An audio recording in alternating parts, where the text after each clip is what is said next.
आपण पाहत आहात BV महाराष्ट्र न्यूज, खबरबात महाराष्ट्राची।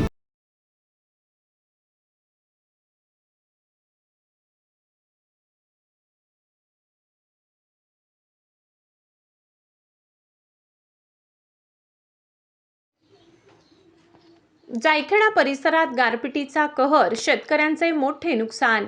बागलाण तालुक्यातील जायखेडा परिसरात काल सायंकाळी 5:30 वाजेच्या सुमारास अवकाळी पावसाने जोरदार हजेरी लावली। मेघगर्जना व विजांच्या कडकडाटासह झालेल्या मुसळधार पावसाबरोबरच भीषण गारपीट झाल्याने शेतकऱ्यांच्या पिकांचे मोठ्या प्रमाणात नुकसान झाले।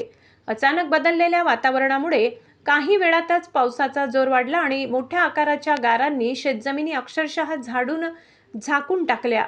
परिसरात सर्वत्र बर्फाच्या चादरीसारखे दृश्य निर्माण झाले होते। या गारपिटीमुळे कांदा, मका, टोमॅटो यासह आंबा, केळी, गहू, हरभरा पिकांचे मोठे नुकसान झाले। काढणीस आलेला कांदा व गहू पावसात भिजल्याने सडण्याची भीती निर्माण झाली असून जोरदार वाऱ्यामुळे अनेक ठिकाणी पिके आडवी पडली आहेत। परिणामी उत्पादनात मोठी घट होण्याची शक्यता व्यक्त केली जात आहे। आधीच शेतमालाला अपेक्षित भाव मिळत नसताना या अवकाळी पावसामुळे शेतकरी आणखी अडचणीत सापडलाय। या पार्श्वभूमीवर शेतकऱ्यांनी शासनाकडे तात्काळ पंचनामे करून नुकसान भरपाई देण्याची मागणी केली आहे। BV न्यूज महाराष्ट्रासाठी विभागीय संपादक दीपक पवार।